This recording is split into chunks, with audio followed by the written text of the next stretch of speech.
Jaya Jaya Shri Chaitanya, Jaya Nityananda, Jaya Vrita Chandra Jaya, Gaura Bhakta Jaya Jaya Shri Chaitanya, Jaya Nityananda, Jaya Vrita Chandra Jaya, Gaura Bhakta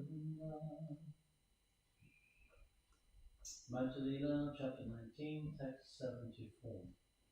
Sri Chaitanya Mahaprabhu said, a person who has the pure characteristics of a Brahman due to devotional service, which is like a blazing fire, burning to ashes all the sinful reactions of past lives, is certainly saved from the consequences of sinful acts, such as taking birth in the lower family.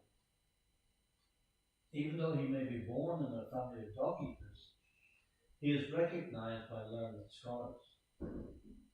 For although a person may be a learned scholar in Vedic knowledge, he is not recognized if he is an atheist. Purport. This verse and the next are quoted from Hari Bhakti Sudhodoya, a transcendental literature extracted from the Puranas. For a person devoid of devotional service, birth in a great family or nation, knowledge of the revealed scriptures, performance of austerities and penance, and chanting of Vedic mantras are all like ornaments on a dead body. Such ornaments simply serve the concocted pleasures of the general populace. When he saw the Lord's ecstatic love, Vallabha Bhattacharya was certainly very much astonished. He was also astonished by the Lord's knowledge of the essence of devotional service, as well as by his personal beauty and influence. Vallabha Bhattacharya then put Sri Chaitanya Mahaprabhu and his associates aboard a boat and took them down to his own place to offer them lunch. While crossing the river Yamuna, Sri Chaitanya Mahaprabhu saw the glossy black water and was immediately bewildered with ecstatic love.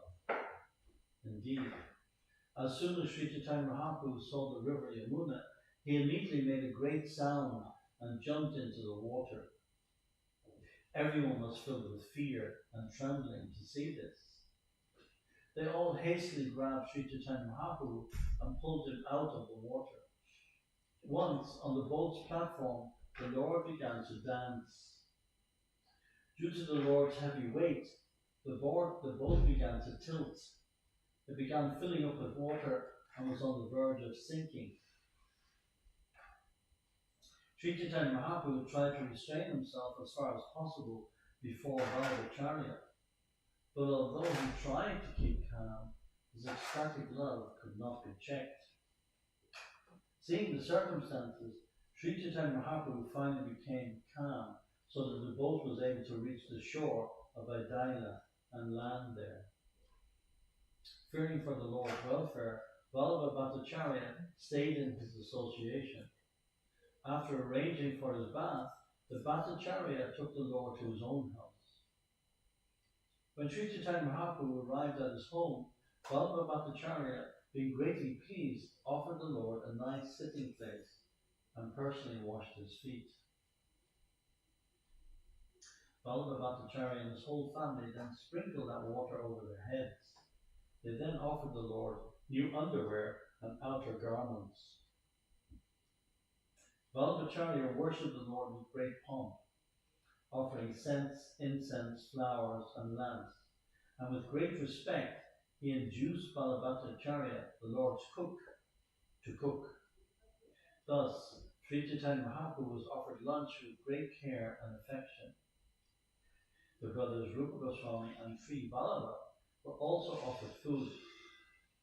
Vallabha Bhattacharya first offered the remnants of the Lord's food to Sri Rupa Goswami and then to Krishnadas.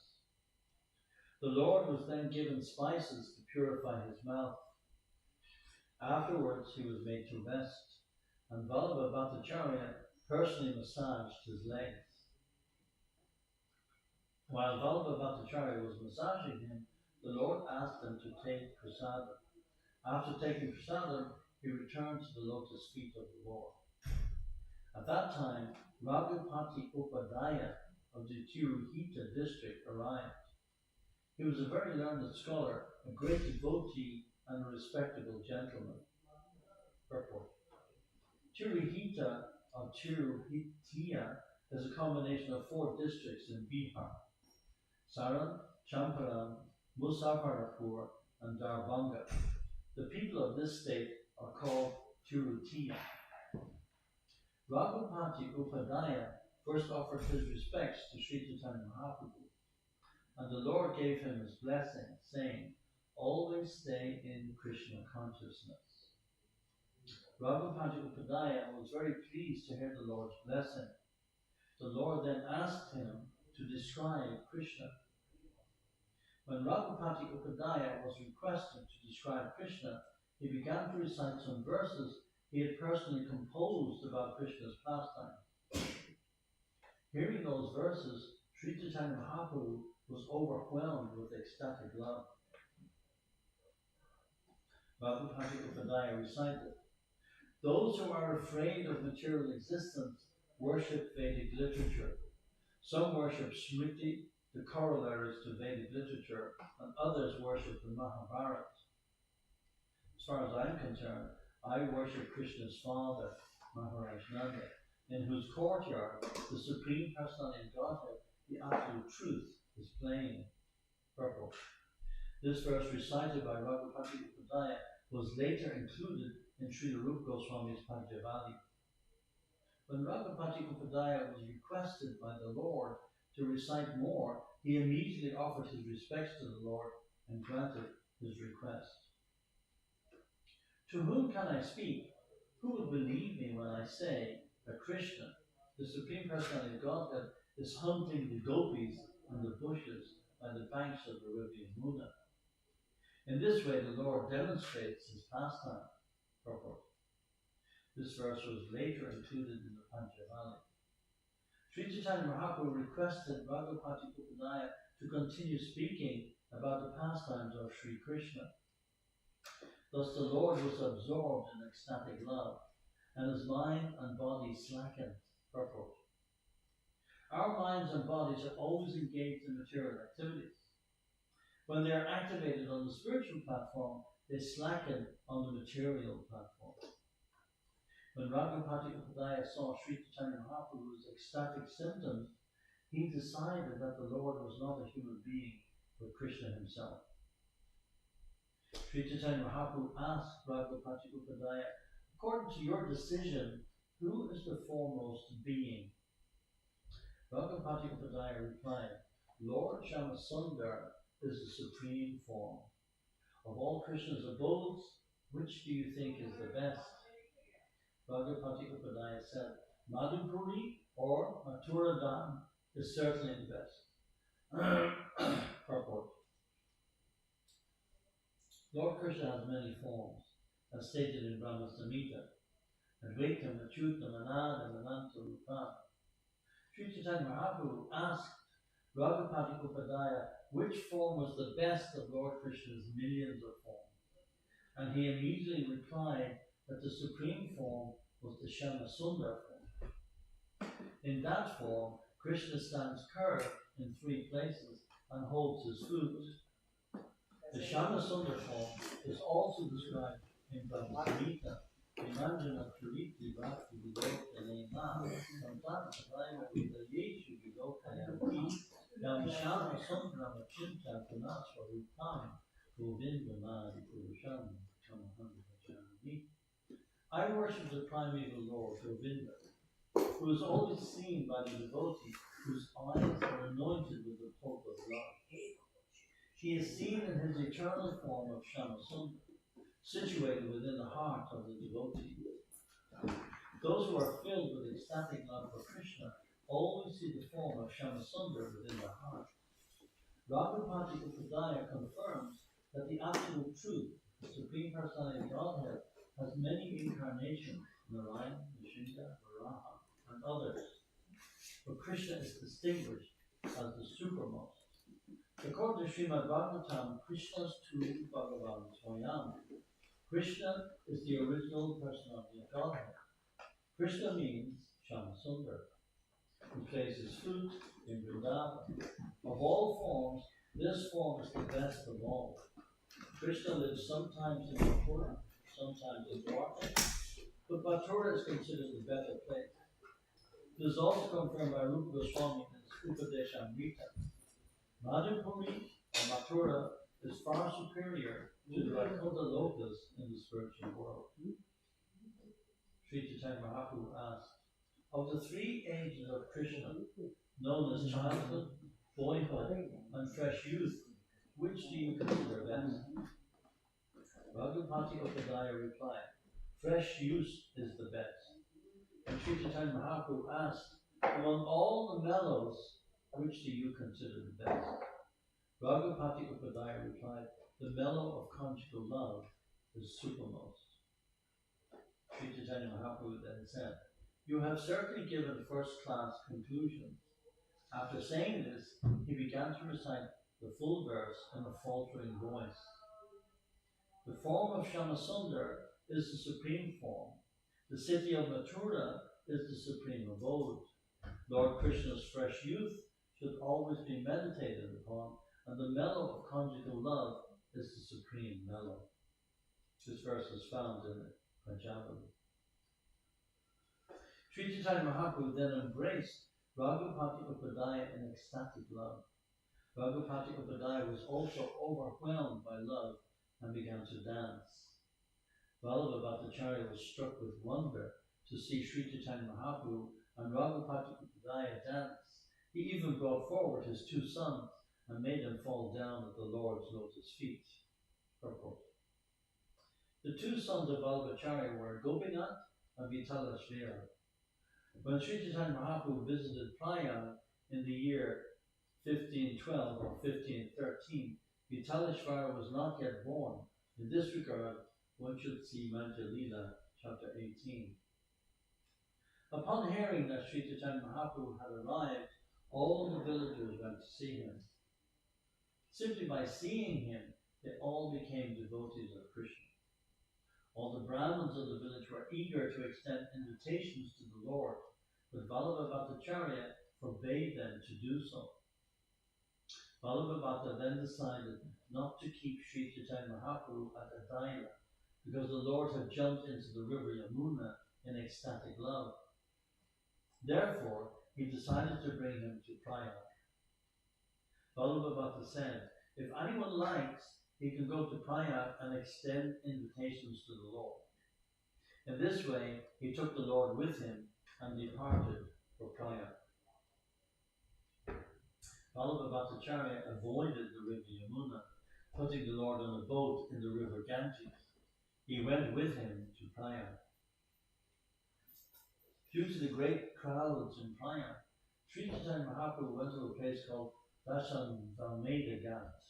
It was there that the Lord instructed Sri Rupa Goswami and empowered him in the philosophy of devotional service. Purport. Parasya Shaktir Vividaiva Shruyate. The Supreme Lord has multi-potencies, which the Lord bestows on his fortunate devotees.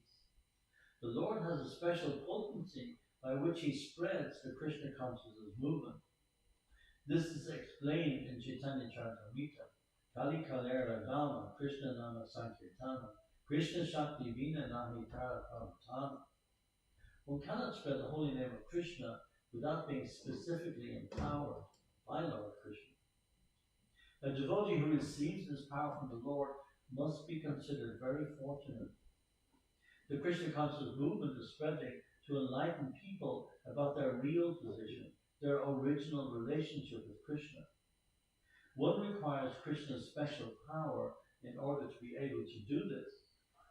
People forget their relationship with Krishna and work under the spell of Maya, life after life, transmigrating from one body to another. This is the process of material existence. The Supreme Lord, Sri Krishna, personally descends to teach people that their position in the material world is a mistaken one. The Lord again comes as Sri Chaitanya Mahaprabhu to induce people to take to Krishna consciousness. The Lord also empowers a special devotee to teach people their constitutional position. Sri Chaitanya Mahaprabhu taught Sri Rupa Goswami the ultimate limit of the truth about Lord Krishna, the truth about devotional service, and the truth about transcendental mellows, culminating in conjugal love between Radha and Krishna. Finally, he told Rupa Goswami about the ultimate conclusions of Srimad Bhagavatam. Sri Chaitanya Mahaprabhu taught Rupa Goswami all the conclusions he had heard from Ramananda Roy and duly empowered him so that he could understand them. By entering the heart of Rupa Goswami, Sri Chaitanya Mahaprabhu empowered him to ascertain properly the conclusions of all truths. He made him an experienced devotee whose decisions correctly agreed with the verdicts of the disciplic succession. Thus, Rupa Goswami was personally empowered by Sri Chaitanya Mahaprabhu. Purport. The principles of devotional service are only apparently under the jurisdiction of material activities. To be rightly guided, one must be personally guided by Sri Chaitanya Mahaprabhu. This was the case with Sri Rupa Goswami, Sanatana Goswami, and other acharyas. In his book, Charitamrita, Kavikarna Purna, the son of Shivananda Singh, has elaborately described a meeting between Sri Rupa Goswami and Sri Chaitanya Mahaprabhu. In the course of time, the transcendental news of Krishna's pastimes in Vrindavan was almost lost. To enunciate explicitly those transcendental pastimes, Sri Chaitanya Mahaprabhu empowered Sri Rupa Goswami and Sanatana Goswami with the nectar of his mercy to carry out this work in Vrindavan. Purport. This verse and the following two verses are from Act 9 of Chaitanya Chandrodaya by Sri Kavikarna Purna. From the very beginning, Sri Rupa Goswami was deeply attracted by the transcendental qualities of Sri Chaitanya Mahaprabhu. Thus, he was permanently relieved from family life. Sri Rupa Goswami and his younger brother Vallabha were blessed by Sri Chaitanya Mahaprabhu. Although the Lord was transcendently situated in his transcendental eternal form at Prayag, he told Rupa Goswami about transcendental ecstatic love of Krishna. The Lord then embraced him very fondly and bestowed all his mercy upon him. Indeed, Sri Rupa Goswami, whose dear friend was Swarup Damodar, was the exact replica of Sri Chaitanya Mahaprabhu, and he was very, very dear to the Lord. Being the embodiment of Sri Chaitanya Mahaprabhu's ecstatic love, Rupa Goswami was naturally very beautiful. He very carefully followed the principles enunciated by the Lord, and he was a competent person to explain properly the pastimes of Lord Krishna. Sri Chaitanya Mahaprabhu expanded his mercy to Sri Rupa Goswami just so that he could render service by writing transcendental literatures. The characteristics of Sri Rupa Goswami have thus been described in various places by the poet Kavikarna Purna. An account has also been given of how Sri Chaitanya Mahaprabhu bestowed his causeless mercy upon Sri Rupa Goswami and Sri Sanatana Goswami. Sri Rupa Goswami and Sanatana Goswami were the objects of love and honor for all the great stalwart devotees of Sri Chaitanya Mahaprabhu. If someone returned to his country after seeing Vrindavan, the associates of the Lord would ask him questions. They would ask those returning from Vrindavan, how are Rupa Goswami and Sanatana doing in Vrindavan? What are their activities in the renounced order? How do they manage to eat? These were the questions asked. The Lord's associates would also ask, how is it that Rupa and Sanatana are engaging in devotional service 24 hours daily? At that time, the person who had returned from Vrindavan would praise Sri Rupa and Sanatana Goswami. The brothers actually have no fixed residence. They reside beneath trees, one night under one tree and the next night under another. Sri Rupa and Sanatana Goswamis beg a little food from the house of a Brahmin. Giving them all kinds of material enjoyment, they take only some dry bread and fried chickpeas. They carry only water pots and they wear torn quilts. They always chant the holy names of Krishna and discuss his pastimes. In great jubilation, they also dance. They engage almost 24 hours daily in rendering service to the Lord. They usually sleep only an hour and a half. On some days, when they continuously chant the Lord's holy name, they do not sleep at all. Sometimes they write transcendental literatures about devotion service, and sometimes they hear about Sri Chaitanya Mahaprabhu and spend their time thinking about the Lord. When the personal associates of Sri Chaitanya Mahaprabhu would hear of the activities of Rupa and Sanatana Goswami, they would say, "What is wonderful of a person who has been granted the Lord's mercy?" Purport.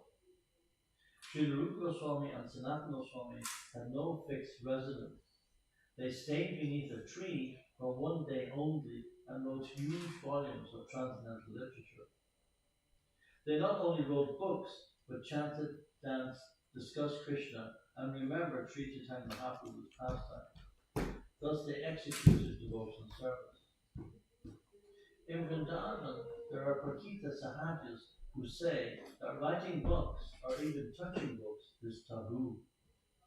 For them, devotional service means being relieved from these activities. Whenever they are asked to hear a recitation of Vedic literature, they refuse, saying, "What business do we have reading or hearing these transcendental literatures? They are meant for neophytes." They pose themselves as too elevated to exert energy for reading, writing, or hearing. However, pure devotees, under the guidance of Srila Rupa Goswami, reject this Sahaja philosophy. It is certainly not good to write literature for money or reputation, but to write books and publish them for the enlightenment of the general populace is real service to the Lord. That was Srila Bhaktisiddhanta Sarasvati's opinion, and he specifically told his disciples to write books. He actually preferred to publish books rather than establish temples. Temple construction is meant for the general populace and neophyte devotees, but the business of advanced and empowered devotees is to write books, publish them, and distribute them widely. According to Bhaktisiddhanta Sarasvati Thakur, distributing literature is like playing on a great mridanga. Consequently, we always request members of the International Society for Krishna Consciousness to publish as many books as possible and distribute them widely throughout the world. By thus following in the footsteps of Srila Rupa Goswami, one can become a Rupa Nuga devotee. Srila Rupa Goswami has personally spoken about the mercy of Sri Chaitanya Mahaprabhu in his auspicious introduction to his book, Bhakti Rasamrita Sindhu. Although I am the lowest of men and of no knowledge, the inspiration to write transcendental literatures about devotional service has been mercifully bestowed upon me. Therefore, I am offering my obeisances at the lotus feet of Sri Chaitanya Mahaprabhu, the Supreme Personality of Godhead, who has given me the chance to write these books. So we'll finish there. We'll continue tomorrow from text 135. It's one. It's Magdalena. What is that? Magdalena, chapter 19. It's just amazing stuff, isn't it? Every day is something different. Every day is a revelation. I mean, we read these books so often, but this particular Chaitanya Charitamrita is quite something. It's on a different level entirely. And I think for me, the way I see it, as a society, as the ISKCON society, we haven't delved into this book enough. We really need to explore this book.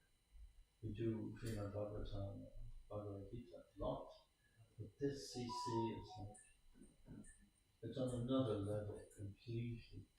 It's the Lord Himself revealing Himself to us in such a way that we can emulate His activities and try to become, as it said in the last purport, Rupa Nugas, followers of Rupa Goswami.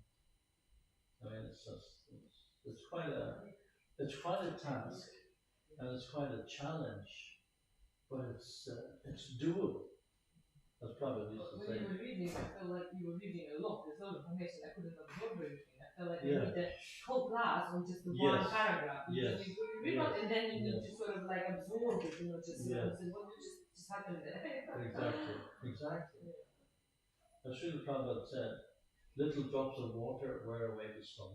We just have to stick with it, and then it opens up like a lotus flower's opening in the sunlight. It opens in the morning and reveals our inner consciousness of Satchit Anand, which is what we are. I told that to these teachers today. Imagine, I was discussing about Satchit Anand to these school kids and these teachers, and they were absorbing it. It wasn't like something esoteric. They could get the point. I did it on a low level, but they got it. They heard. Yeah, because they could resonance. Yeah. This is true. Yeah, exactly. And I gave so many examples of how we are all temporary. And the usual example that they were agreeing, said, yes, and we didn't understand it. This is what you were presenting here. We didn't realize that this philosophy was, one of the teachers said, what? This Bhagavad Gita is 5,000 years old? I was like, wow, it blew their mind. And for us, as devotees, these are everyday things that we just take for granted. But for these people, this is like something, wow, extraordinary.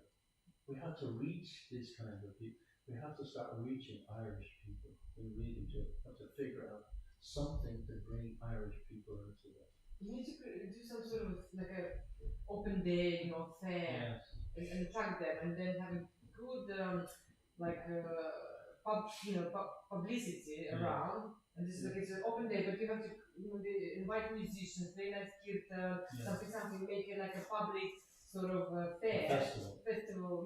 But maybe like different sort of some attractive things, but then within that different philosophy, give them some attraction or just something simple that will lure them. Exactly. And give a nice publicity. But they came of their own accord. They wanted to come. They booked to come with us. They paid to come here. What attracted them? It's a school. So it's like sort of like a knowledge, yeah? They want to give some general knowledge. We get to know who is neighbor here. Yeah? So let's see what's it. What are other religions about? What do we believe in? So yeah, it was really, really nice. But have you ever done the Kirtan Mela? Sorry? Have you done Kirtan Mela? Many. Every couple of months. But who do you invite? Everyone. From all over the world. Jai, Chaitanya Mahaprabhu ki, Srila Prabhupada ki.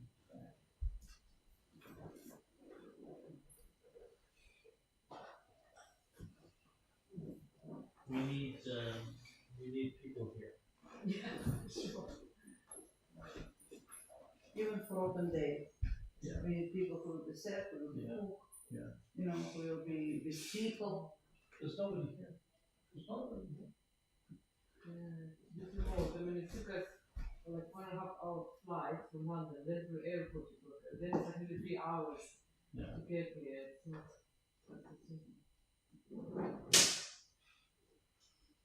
It's not like we charge maybe, some locals, create more devotees. Because coming from London is not feasible.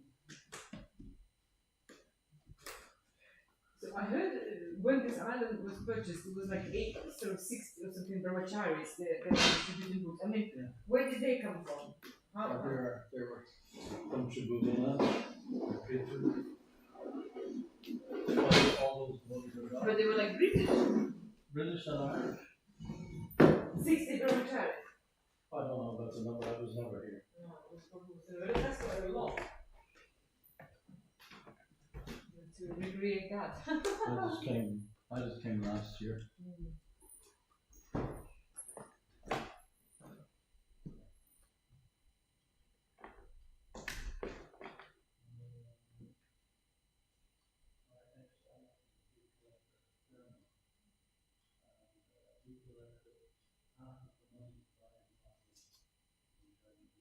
All